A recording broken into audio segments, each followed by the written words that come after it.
She says being crushed is not an option, but she was physically crushed with 19 surgeries up to date. She is rebuilt from titanium. What will you do if you were there? Will you allow life to drag you down? Good morning, people. This is Monday Talks. My name is Daniel Toka. First of all, she's a beautiful lady. She's a she's a productivity specialist. Her name is Laura Everest. She's an international bestseller author, motivational speaker, Gallup certified strength coach, master of resilience, certified leadership, and workplace well-being. What can I say more? There's a lot to say. So good morning, Laura. Hello, Daniel. Good morning. How about you? How are you this morning? I'm very good. Thank you very much. I hope the same for you. Of course, it's getting better because of people like you who put positivity all around the place. Big energy. So you can feel energy even if it is online, right? You can. And I think it's even more important to have energy online, right? Because, you know, when you're sitting listening to people and watching through a screen, it takes a lot more concentration and so forth. So I'm grateful I have plenty of it. Perfect. And okay, let's start with a very quick one, a small introduction of who's Laura. Can you tell us? Laura has, well, obviously, you've given me a fantastic introduction anyway. I here in Dubai, I think I've been here for, my 15th year. I have a husband, 2 kids, 3 dogs, Lovely. and a cat. With the dogs and cat, we practice conflict management and leadership skills every day. The cat is winning. Yeah, I'm here and enjoying and grateful to have been really busy, especially through this difficult post-COVID time, because obviously I have a lot of stuff around, you know, meeting challenges and overcoming them to be productive. And it's been a time when most people have needed some of the things that I could help with. So that's what I've been doing in the time that I've been here. I believe Rebuilt to Last. This was your book, right? Yep. May 2021. Can you tell us what is it about? What is it about? Yes, and it is. So I have a very big story, and I'm going to try and squeeze 9 years into something quite short. But you know, I guess that I wrote the book because I recognized how many people felt stuck and paralyzed and not knowing what to do to sort of perhaps overcome challenges. And also many people have thought, you know, I'm at a stage of my life where I'm suddenly wondering why I'm doing what I do and where am I going anyway? And I felt I was able to add real value, which is where the book came about. And I did a lot of stuff with Dubai TV and radio, etc. But where did it come from originally? Exactly. So rewinding that wheel all the way back, my career began about 35 years ago, unfortunately, at Harrods in London. And I was in retail for 11 years. I had very, very big teams of people that I was managing and running. And then I moved because my husband moved jobs overseas and I was traveling with him, etc. And my job kind of evolved into working with leaders and leadership teams and helping people grow and become really good at what they were doing. And honestly, you know, here in Dubai, worked as a premier leadership training consultant, thought honestly I'd nailed it. 30 years down the line, I was really good at what I did.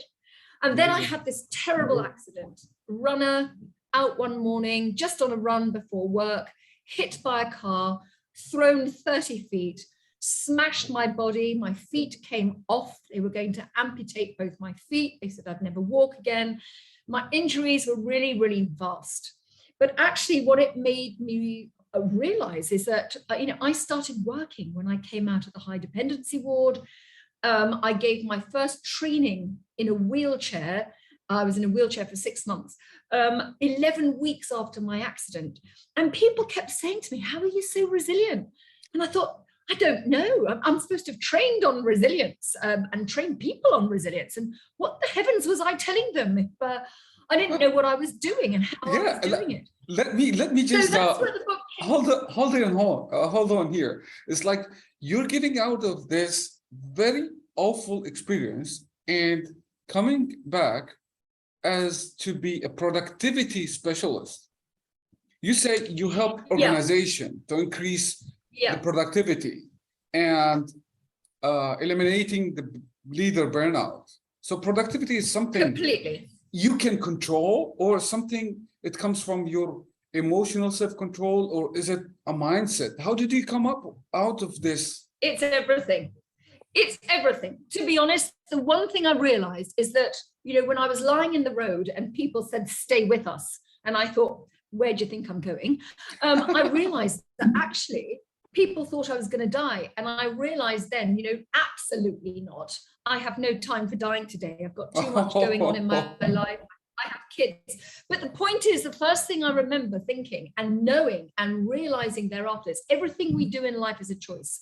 We get to choose how we react to every situation, and that's within our control. Okay, that's the first thing.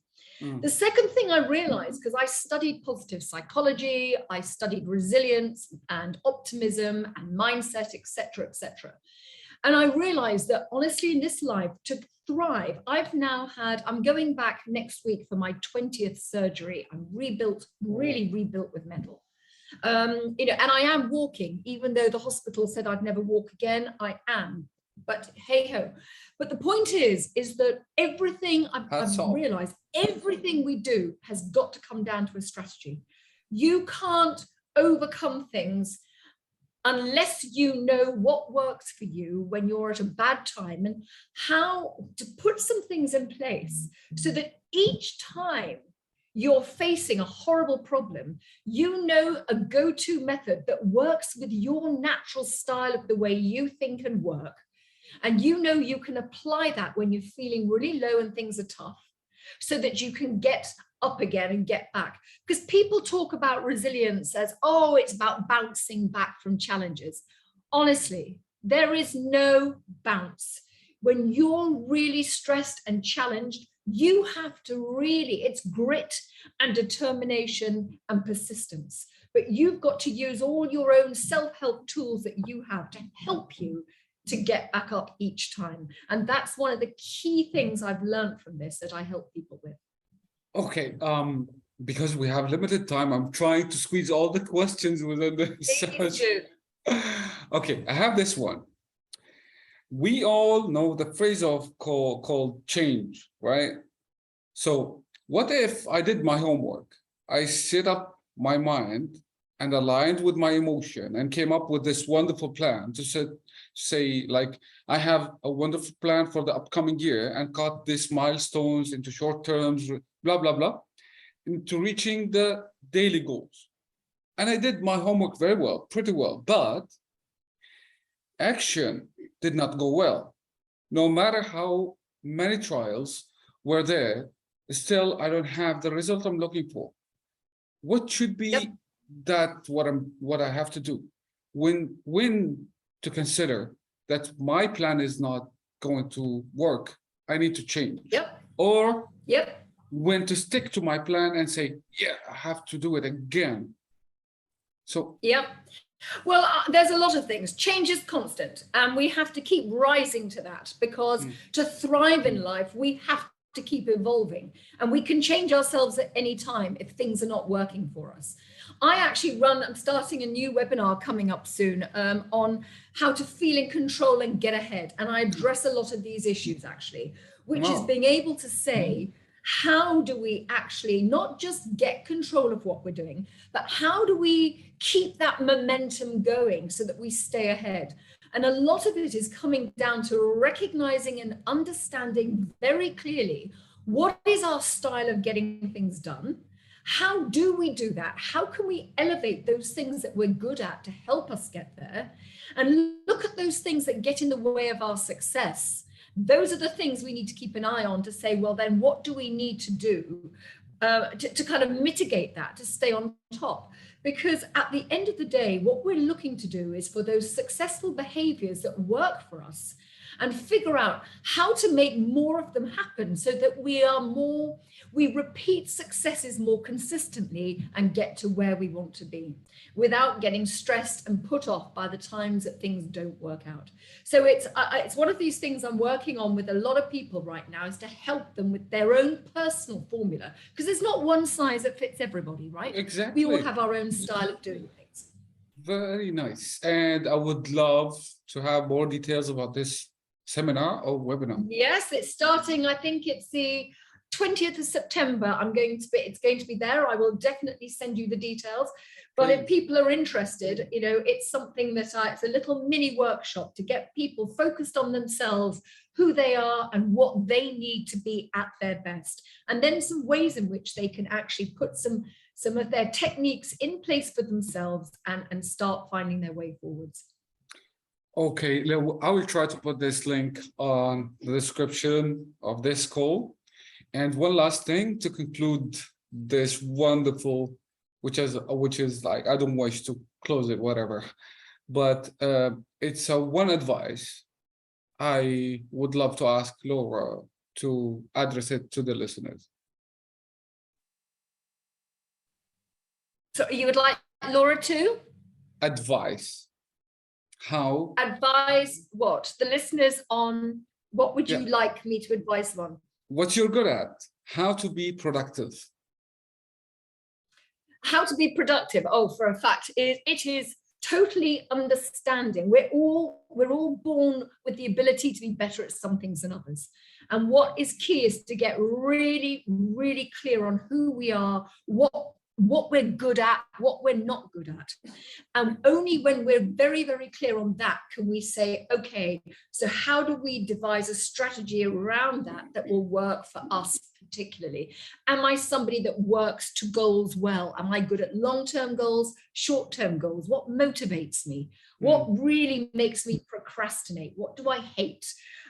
What do I love doing? And it's about figuring all these things out and organizing something specific strategically around that to ensure that you are reaching the goals you want to achieve and you can measure them and see the right outcomes. Perfect. Well, have to close it here. Ladies and gentlemen, we have to wrap it up. That was Laura Everest this morning here with me, Daniel Tokad at Monday Talks. Would have to say a big million thank you, Laura, for being with us here today. It was a lovely morning. Thank you for asking me. And everybody else, thank you very much for tuning in. Please keep following up every Monday morning. Comment, share, and don't forget to subscribe, support me, move forward, and meet more wonderful people. That was Daniel, Laura. Say bye-bye, stay safe, and take care, everybody.